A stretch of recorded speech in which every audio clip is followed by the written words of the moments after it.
Welcome to our show. Starting again. What?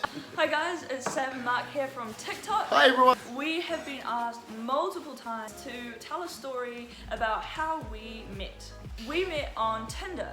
I had my settings up as high as they could go. I was after my New Zealand Robert Downey Jr. Got a Matt Bowman instead, but that's okay. So we actually moved from Tinder to Facebook. I remember Facebook? I remember when people used that.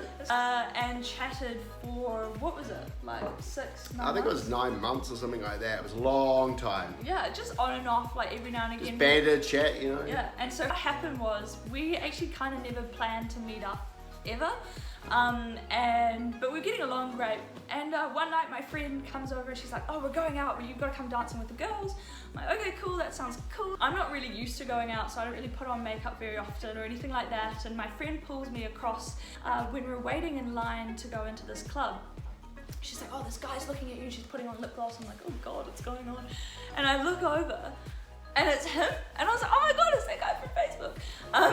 And so I go in there and I was all kind of nervous and I wasn't quite sure how to talk to him, so I did the normal human being thing, which is completely avoid him. And he came over, which was really, really cool. And he asked to dance and things like that, told me I was beautiful, which I was. What was your take on that first meeting? Well, I like the fact that when she gets nervous, she goes bright red, as you can see right now. So this is what happened. But no, it was pretty funny. Like Sam, I was there with a bunch of friends of mine who are all these tough guy. I don't remember them at all. But anyway, this girl walks in with this shock of white hair, because at the time she was like hair modeling and whatever the hell, you know. It was like shaved all on the side and everything. And I was like, that's that girl from Facebook. And so I just went over and was like, hey, what's up?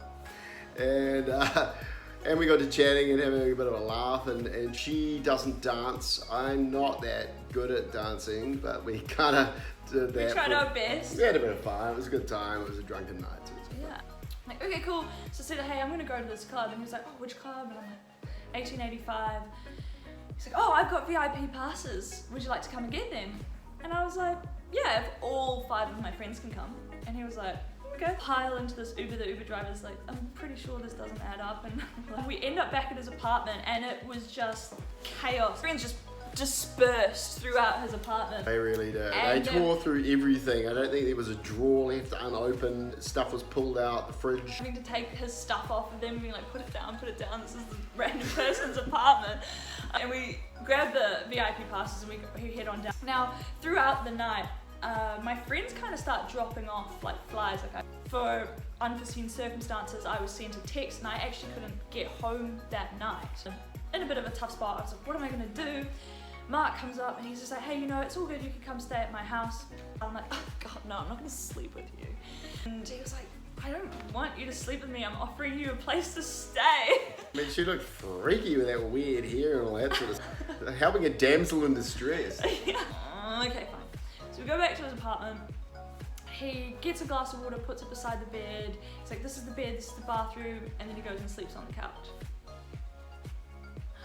And I was okay. So I wake up in the morning and nothing. Like, he had slept on the couch the whole night. We didn't even talk past the point that he showed me the bed, and I was like, oh wow, what a kind of gentleman. I gave him a kiss on the way out, like a peck on the lips, and a little, this sounds a bit mean, right? But this is true, right?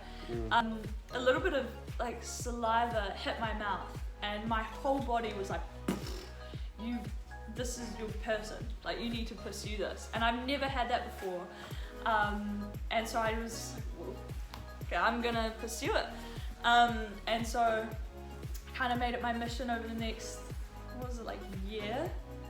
To Roundabout. Make you my boyfriend. And I went hard case. And it worked. It wasn't me, that's for sure. We were pretty inseparable. But yeah, it all started out pretty innocent and pretty cool and chill, and yeah, and then before I knew it, I was trapped in your web. I wrapped up that web. It was a fun start to the relationship. It was certainly very unexpected, and look, it's ended up us working out that hey, we're the exact right fit for each other, and 44, and he's never lived with Never lived with before. anybody before, so she moved in after, I don't know, 2 years? 2 years or something like that. It just snowballed. We had the lockdown last year, and in that time we just went, you know what, we're getting on really well, maybe we should think about getting married.